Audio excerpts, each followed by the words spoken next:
কিভাবে আহত অভয়ের মা, এখনো ধোঁয়াশায় লালবাজার। কোনো ফুটেজে অভয়ের মাকে মাটিতে ফেলে মারার ছবি ধরা পড়েনি।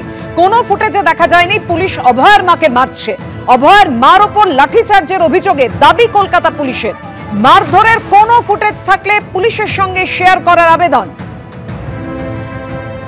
Joint CP headquarter Neeraj Khalid কি জানিয়েছেন দেখুন। দেখুন, উনি আহত হয়েছেন, তা খুব দুঃখিত হওয়ার আছে। আমরা তো কোনোদিন চাই না এটা হোক, ভেরি আনফর্চুনেট।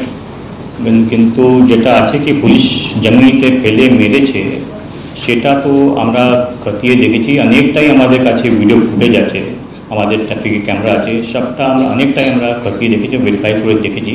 কোথাও এরকম দেখা যাচ্ছে না কি যেখানে ওনাকে দেখা যায় কি পুলিশ জমিতে ফেলে মারধর করেছে। এখন পর্যন্ত কিছু পাইনি সেরকম।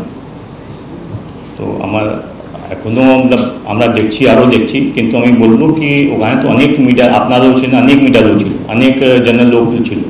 যদি কারোর কাছে এরকম কোনো ছবি বা ভিডিও থাকে যেখানে দেখা যায় কি ওনাকে জমিতে ফেলে পুলিশ মারছে, তাহলে আপনারা আমাদের কাছে শেয়ার করতে পারেন। 9 আগস্ট নবান্ন অভিযান প্রসঙ্গে পুলিশের তরফে আজকে কি জানানো হলো সাংবাদিক বৈঠক করে? নবান্ন অভিযানের জন্য কোনো অনুমতি নেওয়া ছিল না। সোশ্যাল মিডিয়া দেখে নবান্ন অভিযানের কথা জানতে পারে পুলিশ। হাইকোর্টের নির্দেশে প্রতিবাদের জন্য বিকল্প জায়গা বলে দেয় পুলিশ। নবান্ন অভিযানে আচমকাই মিছিলে রুট বদল হয়ে যায়। রানী রাসমণি অ্যাভিনিউ ছেড়ে অন্যদিকে চলে যায় সেই মিছিল।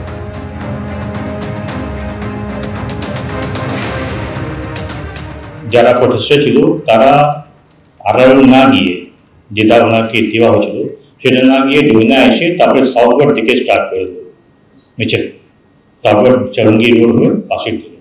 তখন আমাদের পুলিশ যে ওখানে ছিল ওদেরকে বললো কি আপনাদের তো নির্দিষ্ট জায়গায় দেওয়া হয়েছে, তো ওখানে সেটা আপনার এখানে কেন যাচ্ছেন, কিন্তু ওরা যায় মানেনি। ওরা ওদিকে পাশের থেকে মুভ করলো। তাহলে ডিস্ট্রিক্ট কাছে আমাদের যে পুলিশ ডিপার্টমেন্ট ছিল ওখানে ওদেরকে এটা আটকানোর চেষ্টা করলো কি ভাই পুরো ট্যাঙ্ক করে যাচ্ছে, আপনার থেমে যান। কিন্তু তখন কেউ কথা শুনেনি। অনেক পুলিশের উপর গালগুলো হয়েছে, মারধর হয়েছে, অনেক পুলিশকে আমাদেরকে মেরেছিল। আর আমাদের কিছু পুলিশের লোক ইনজয়ার্ড হয়েছে। সেটা ইনজয়ার্ড হয়েছে, তারপরে 5 জন পুলিশ পার্সন আমাদের ইনজয়ার্ড হয়েছিল, তাদেরকে আমরা হসপিটালে পাঠালাম।